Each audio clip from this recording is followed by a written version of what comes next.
അങ്ങനെ തൻ്റെ കാലത്തിന്റെ മുഴുവൻ വൈരുദ്ധ്യങ്ങളോടും സംവദിക്കാനായി ഒരു കവി സന്നദ്ധനാകുന്ന സമയത്ത് അയാൾ രൂപപരീക്ഷണങ്ങളുടെ വലിയ ലോകത്തേക്ക് കടക്കുകയും തൻ്റെ തന്നെ രൂപത്തെ തന്നെ പൊളിച്ചു കളയുകയും താൻ തന്നെ പിൻപറ്റിയ രൂപ സംവിധാനങ്ങൾക്ക് കുറുകെ നീങ്ങാനായിട്ട് പരിശ്രമിക്കുകയും ഒക്കെ ചെയ്യും. അങ്ങനെ തന്നോട് തന്നെ കലഹിക്കുന്ന ഒരർത്ഥത്തിൽ ഞാൻ നേരത്തെ പറഞ്ഞ ഗോപികാദണ്ഡകം പോലൊരു കവിത എഴുതുന്ന സമയത്ത് ഭാഷയെ കെട്ടഴിച്ച് ഒഴുക്കി വിടുന്ന അങ്ങനെ ഒരു പ്രവാഹഗതി പകലുകൾ രാത്രികളിലൊക്കെ നമ്മൾ കാണുന്നു. പകലുകൾ രാത്രികളെ കുറിച്ച് നമ്മുടെ ഒരു നിരൂപകൻ പറയുന്നുണ്ട്, ഒരു സന്നിഗ്ധതയുടെ പ്രതലമുണ്ട്. പകലുകൾ രാത്രികൾ എന്നാണ് കവിതയുടെ ശീർഷകമെങ്കിലും അത് സന്ധ്യയാണ്.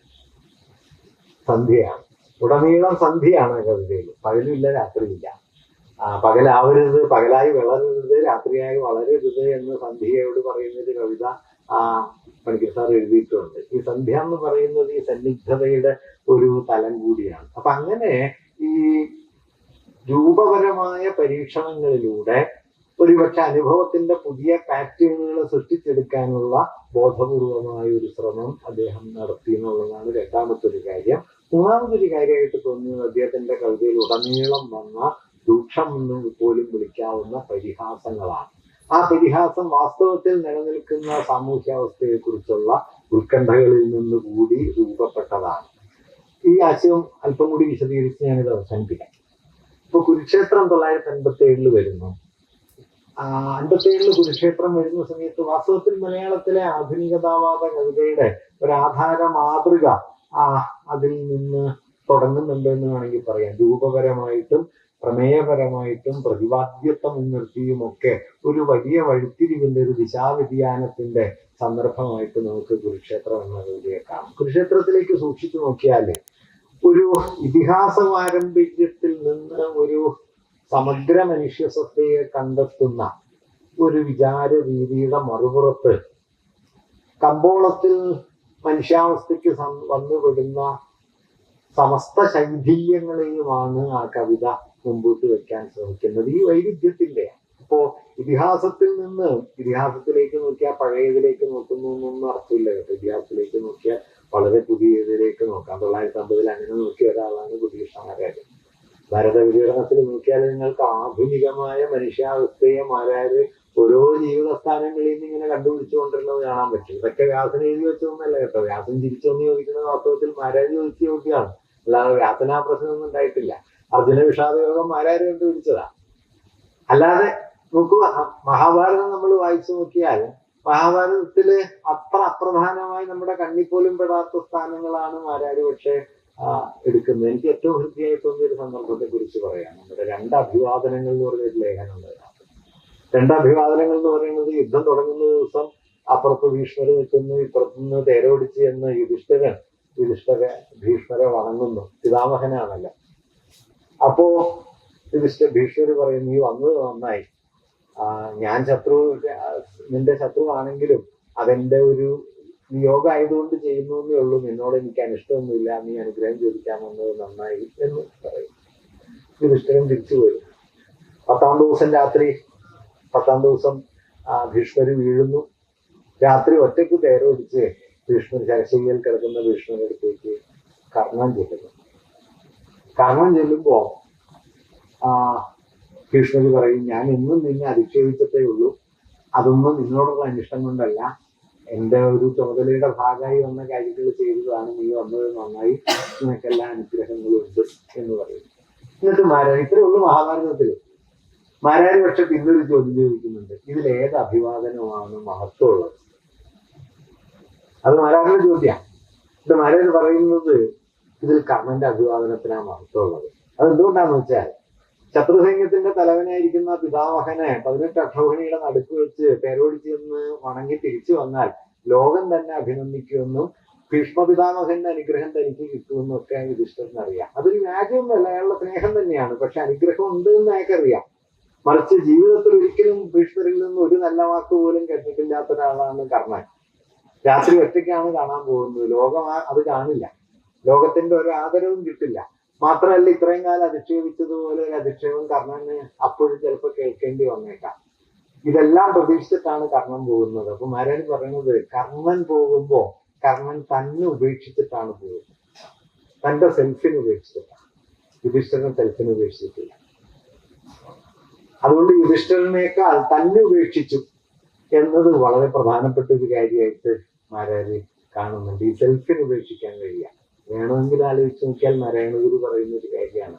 നമ്മുടെ വാഗ്ബടാനന്ദം വന്ന് ഗുരുവിനോട് ചോദിക്കുമല്ലോ, ഈ വിഗ്രഹമൊക്കെ പ്രതിഷ്ഠിക്കുന്നതൊക്കെ കല്ലല്ലേ എന്ന് ചോദിക്കും. അപ്പൊ നാരായണഗുരു പറയും, കല്ലാണ്, നിങ്ങൾ അങ്ങനെ പറഞ്ഞാലേ നാട്ടുകാർക്ക് തോന്നുള്ളൂ, അല്ലെങ്കിൽ ദൈവമായിട്ട് പൊക്കോളും എന്ന് പറയും.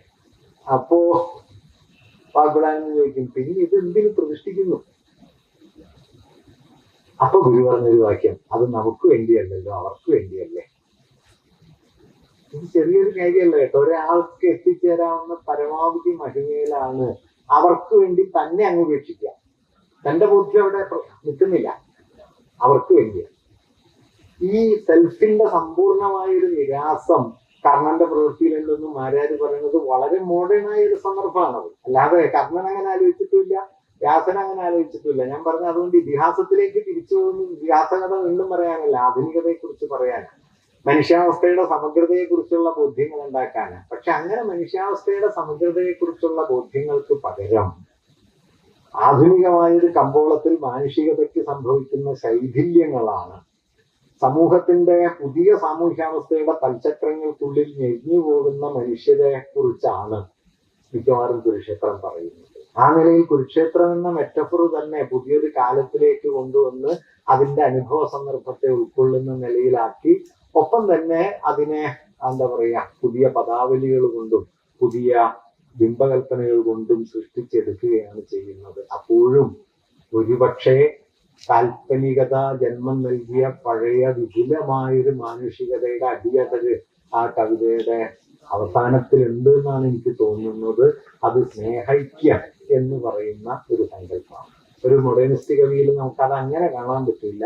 സ്നേഹൈക്യം, ഞങ്ങൾ സ്നേഹൈക്യം എന്ന ആശയം കുരുക്ഷേത്രത്തിലെ അയ്യപ്പനിക്കൽ സാറ് കൊണ്ടുവരുന്നുണ്ട്. ഇപ്പോ ഞാൻ നേരത്തെ പറഞ്ഞ കുടിയൊഴിക്കലിന്റെ അവസാനം ചീവീടുകളുടെ പാട്ട് എന്ന് പറഞ്ഞിട്ട് ഒരു ഖണ്ഡം വലുപ്പിൽ എഴുതി ചേർത്തിട്ടുണ്ട്. വിജയമാഷ് പറയുന്നത് ആ ഒരു ആവശ്യമില്ലാത്തൊരു കാര്യമാണ് അതെന്നാണ്. കാരണം കവികളുടെ പ്രതീക്ഷ അനുസരിച്ചൊന്നും ലോകം പ്രവർത്തിച്ചിട്ടില്ല.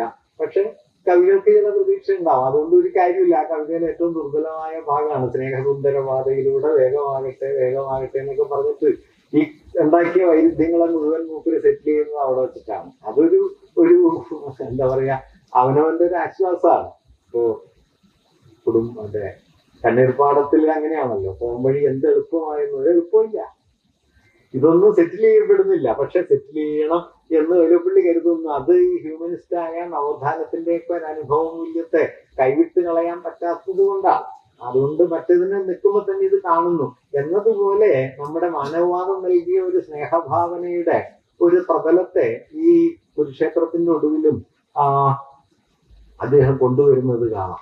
ഈ കുരുക്ഷേത്രത്തിൽ നിന്ന് ഗോത്രയാനത്തിലേക്ക് എത്തുന്ന സമയത്ത് വളരെ വ്യത്യസ്തമായ ഒരുപക്ഷെ ഒരു സമഗ്രതാബോധത്തെ മറ്റൊരു നിലയിൽ ആധുനിക കാലം ചതറിച്ചു കളഞ്ഞ മനുഷ്യാവസ്ഥയിലേക്ക് പുതിയൊരു തരത്തിലുള്ള സമഗ്രാവബോധത്തെ എന്താ പറയാ ഗോത്രബോധം എന്ന് വിളിക്കാവുന്ന പ്രാചീനമായ ഒരു ഗോത്രഭാവനയിൽ നിന്ന് ഒരു സമഗ്ര മാനുഷികതയെ സ്നേഹം കൊണ്ടും ധർമ്മം കൊണ്ടും സൗന്ദര്യം കൊണ്ടും ഒക്കെ വീണ്ടെടുക്കാനുള്ള ഒരു വലിയ ശ്രമത്തെ നമുക്ക് കാണാം. അങ്ങനെ നോക്കിയാൽ കുരുക്ഷേത്രത്തിൽ ചെതറിയത് ഗോത്രായനത്തിൽ വീണ്ടും കൂട്ടിയണക്കപ്പെടുന്നുണ്ട് എന്ന് വേണമെങ്കിൽ പറയാം. രണ്ടറ്റങ്ങൾ എന്ന നിലയ്ക്ക് ഗോത്രയാനം വാസ്തവത്തിൽ അങ്ങനെ ഒരു വീണ്ടെടുപ്പിന്റെ കവിത കൂടിയാണ്. മോഡേണിസ്റ്റ് സെൻസിബിലിറ്റിയിൽ അല്ലെങ്കിൽ മോഡേണിസ്റ്റ് സെൻസിബിലിറ്റിയിലേക്ക് നമ്മുടെ ജീവിതത്തെ കൊണ്ടുപോയ സംഘർഷങ്ങളിൽ നിന്ന് ജീവിതത്തെ പുനരാനയിക്കാനുള്ള ഒരു സ്ഥലം, സാമൂഹികതയുടെ മാനുഷികതയുടെ ഒക്കെ പുതിയൊരു പ്രതലത്തെ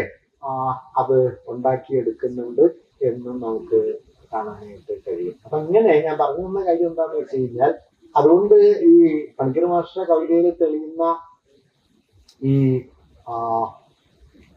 ചെതറലുകളും പരിഹാസങ്ങളും വ്യക്തിവാദപരമായ ഊന്നലുകളും അല്ലെങ്കിൽ രൂപപരമായ പരീക്ഷണങ്ങളും ഒക്കെ കേവല കൗതുകങ്ങളോ അല്ലെങ്കിൽ സാമൂഹ്യ നിരാസത്തിന്റെ അടയാളങ്ങളോ ആയിട്ടല്ല മനസ്സിലാക്കപ്പെടേണ്ടത് എന്നൊരു തോന്നലാണ് വ്യക്തിപരമായിട്ട് എനിക്കുള്ളത്. അത് കുറെ കൂടി വിപുലമായ ഒരു ജീവിത ബോധത്തെ ഉൾക്കൊള്ളുകയും നിശ്ചയമായിട്ടും അദ്ദേഹത്തിന്റെ രാഷ്ട്രീയമോ സാമൂഹികമായ പക്ഷപാതങ്ങളോ താല്പര്യങ്ങളോ അതിന് പിന്നിലുണ്ട്. അതില്ല എന്ന് പറയല്ല.